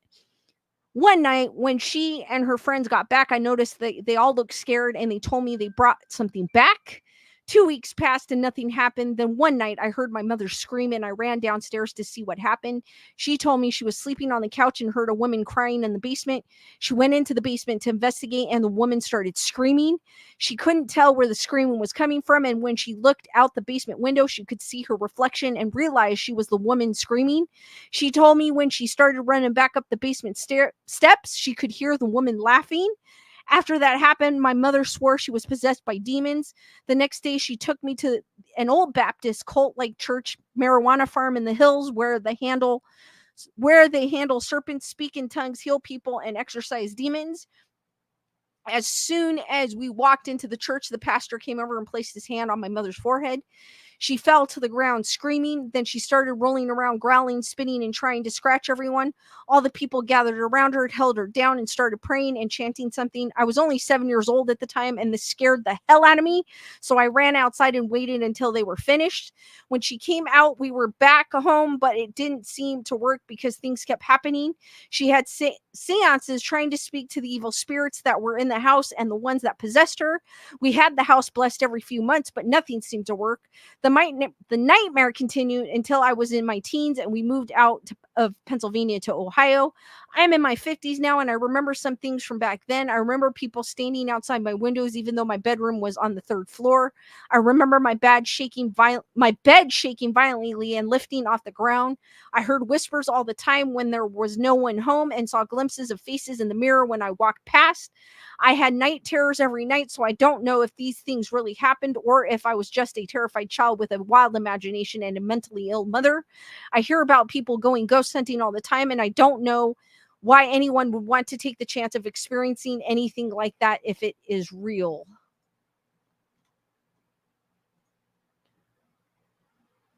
Heather, whatever goes, so scary. Dusty goes, I would be frightened by that and would not go outside to investigate. However, I would listen intensely. I'm with you, Dusty. I think it's like in the horror movies where you see the door open by itself and the person has to go out the door, or they hear a knock and they open the door. I'm like, don't open the door. Like, don't go out. Like, come on. Shelly's asking, have I tried the Impossible Burger? Yes, I love it.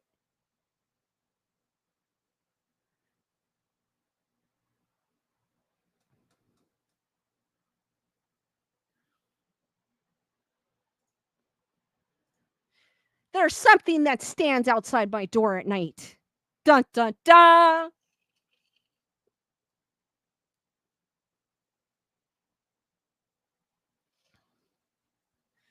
Okay, so my first experience with ghosts happened like 2 years ago. During the summer, I would stay up all night playing video games and not sleep till like 7 a.m. But one night, I was like, okay, I'm going to sleep early this time. So I turn off my PS4, my light, and hop into bed. Not even 5 minutes after I get into bed, I hear something whisper in my ear, wake up.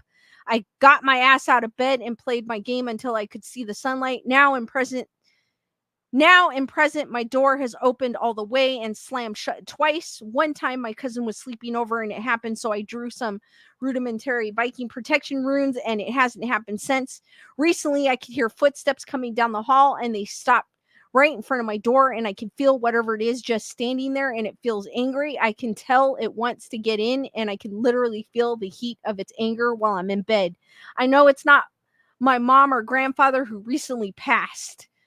Hell no.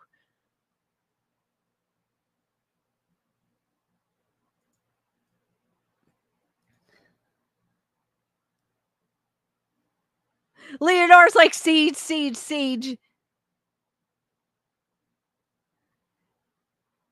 Lisa Boo goes, don't go there. I scream at the screen. I do too. I'm like, don't go there, you idiot.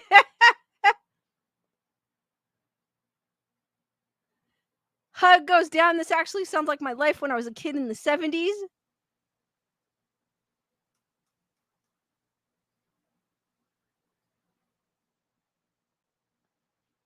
All right, I'm going to read one more story and I'm going to open it up for questions.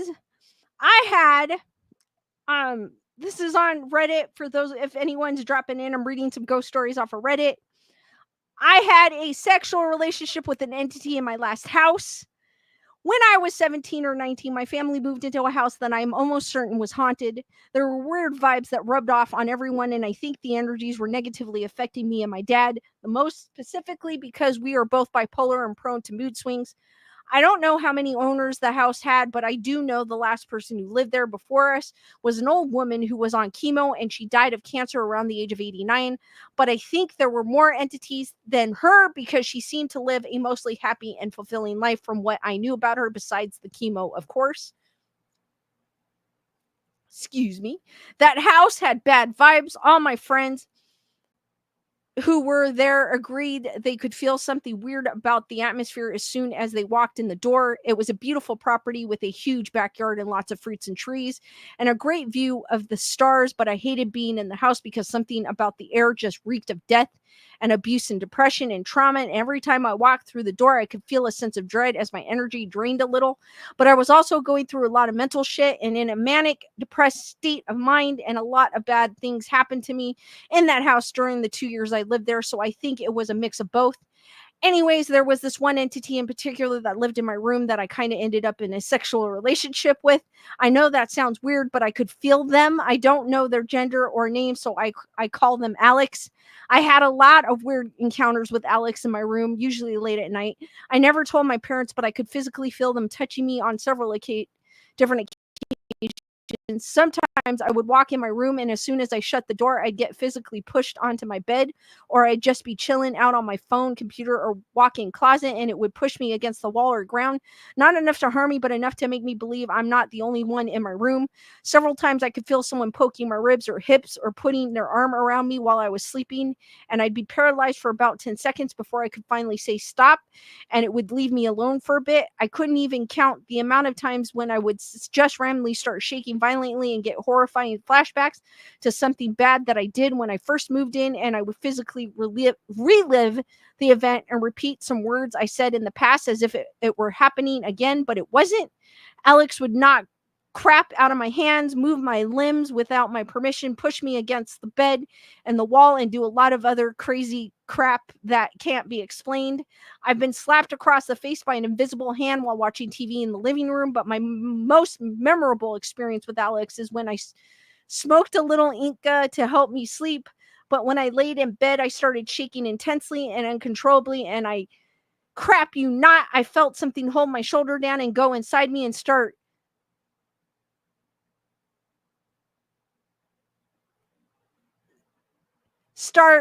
straddling me, I guess is what they're trying to say. Or or she felt the sexual sensation, I'm guessing. I don't know what she's trying to say here. Me really hard for like 7 minutes until the sensation stopped. I couldn't see anyone, but that sensation felt very real. I know something was effing around with me, I kind of enjoyed it too. So yeah, that's my paranormal story. I moved out of that house in December, and I don't think I brought any entities with me because I haven't had any encounters with Alex since then, but I kind of miss them sometimes. I wonder if they're thinking about the teenage girl they screwed around with, or they started haunting whoever the new person who moved in. Does anyone else have a sexual experience with paranormal entities, or is my encounter really unique? I don't want to be the only one here. Guys, what did you think of those stories?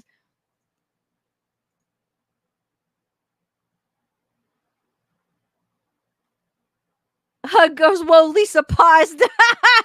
I had to on that one. Leonardo goes, dude, is that Scary Movie too with Tori Spelling? Hug goes, my mom and other relatives were big into using the Ouija board, some occult stuff. I still have many of their books from the 60s and 70s. Plus, I've always lived in or close to the Bridgewater Triangle. Super awesome. Daniel goes, isn't that just a wet dream? Emily goes, the last house we lived in, we heard knocking footsteps. I'd hear rustling in my room at night. One night, I just said, stop and leave me alone. You're dead. I live here now. It stopped. D Nice goes, oh my God, I married a ghost. That's what it reminded me of. Elaine's like, I'm sorry, pardon? Daniel goes, oh no, ghost in the nude again.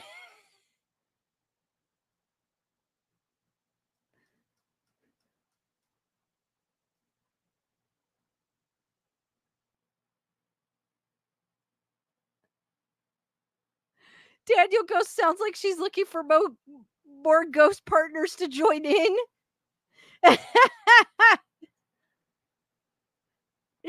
Yeah, and she also said she enjoyed it too. I'm like, I don't know. I don't know. I would not let people know I had that experience, even if I did have that experience. I don't know, because people would take it the wrong way.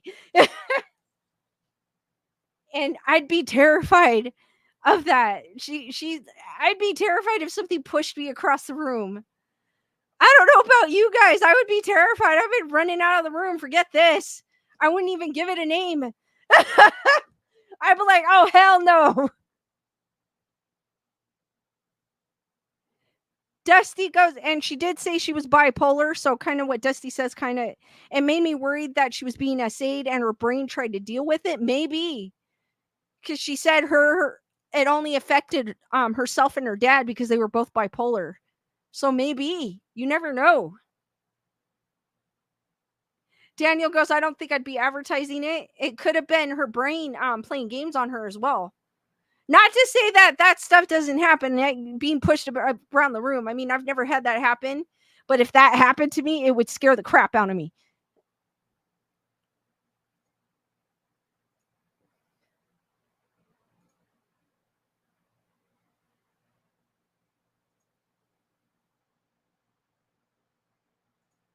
All right, guys, I am going to open it up for questions. If you guys have any questions, feel free to ask. Daniel goes, it all sounds good, but it's going to scare the crap out of anybody unless it feels good immediately. Yeah, it's gonna creep you out regardless. I think we'd either be there in shock because we would be like, "What the hell is happening?" or we'd be scared and we'd run the hell out of the room. So it could be two different scenarios because we'd probably be frozen in fear, um, if something like that were to happen, or we would run.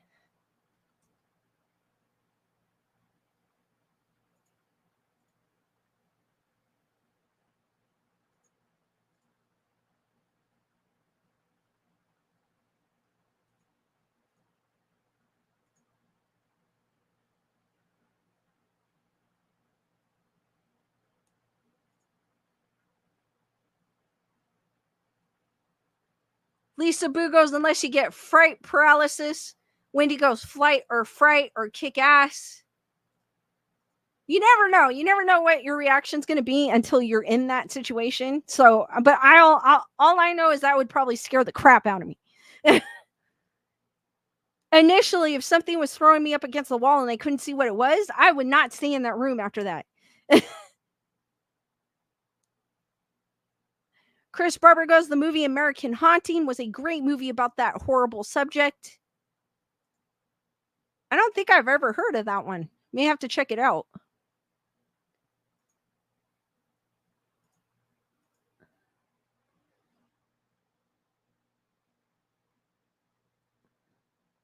Hug goes, invisible. Could be like ectoplasm, I suppose. Maybe. Leonard goes, I agree. Emily goes, it was scary at first, then got annoying because I had trouble sleeping as it is, so I tried compromising with it. Carol goes, it sounds like she was compensating for something that was bad that happened, because she even said in the story, like, it was bringing back stuff that happened when she first got there. So maybe it was something in her mind. We will never know because we weren't there when it was happening, so we can't really say. We can't really say, and I've never been in a situation like that myself. Where I've actually never had an experience where things moved or I heard sound. I mean, I've had the knocking on the wall type thing that I've heard twice, and I didn't open the door. Wendy goes, some sort of recall? Maybe. Chris Barber goes, Donald Sutherland and Sissy Spacek. Ooh, or I'll have to check that one out. There's another one I have to see with Donald Sutherland. It's Invasion. What is it? Invasion of the Body Snatchers? Because when he passed away, a bunch of people were talking about that film, and I was like, I have not seen that film. I have to check that out. Shelly goes, sage that shit away. For sure. I would not go back in the room. If after the first time it happened, I would have not gone back. I would be like, maybe the first time I would have been like, was that my imagination? Depending on how thrown against the wall I was. Second time, I definitely would be like, hell no, I'm out of here. I'm not returning.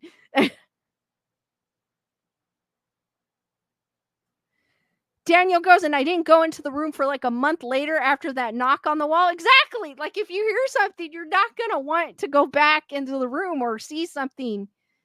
Wendy goes, you haven't seen? No, I have not.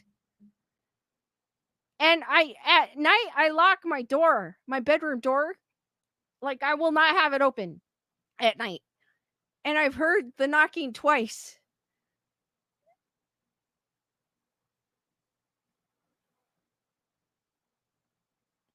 Hug, that's funny because Hug, when I was talking about The Deliverance, I accidentally said Deliverance first, and people were talking about that movie. I need to check that one out because I was reading what people were saying, and I was like, I have to see that one. So that one's on my list too.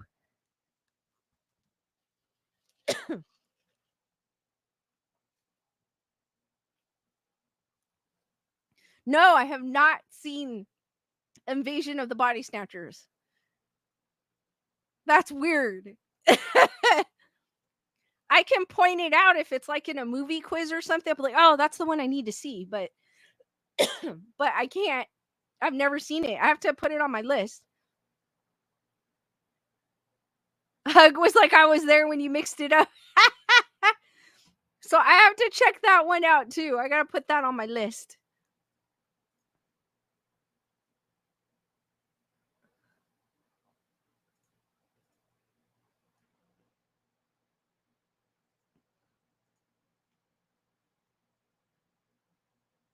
All right, guys, keep the questions going. Real quick before I forget, Skeleduck. I don't know if anyone was looking for Skeleduck, but Skeleduck, I feel like you've got enough time to look. Skeleduck is right there. You could see just, you don't see his head, but you see part of his body. He is right there, right where my finger's pointed.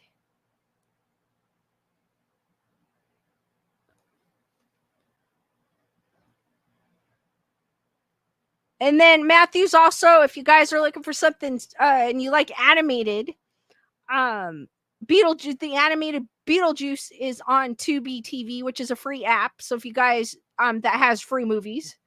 So if you guys want to check that out, go for it. Lisa Boo goes, yay, I found him. Emily goes, Deliverance messed me up. Matthew goes, I thought that was him. Leonore goes, banjo and guitar, done, done, done.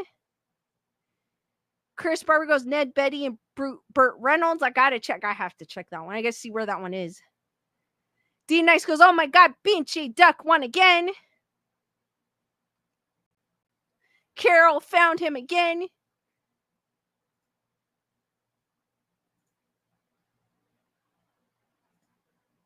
I might have seen, because that sounds familiar, Hug. You got a real pretty mouth? I might have seen it, and I just don't remember it.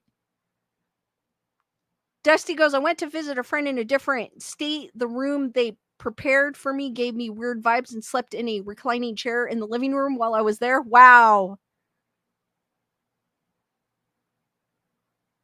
Leonard goes, yes, I'm watching the Beetlejuice cartoons on Tubi. Had to see him again after all this time.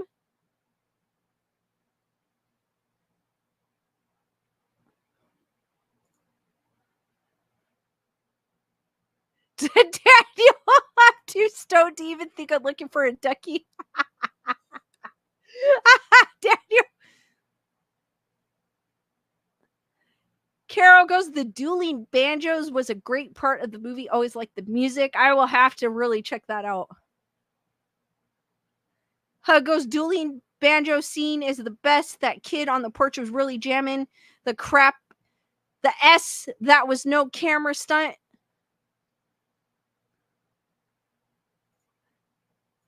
Daniel's going a stressful day today. Hopefully your night is better, Daniel.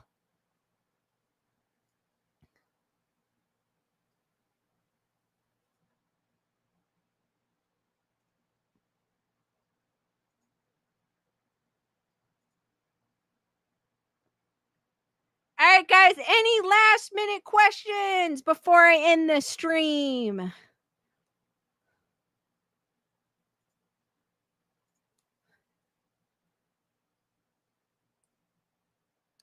And try to cool down.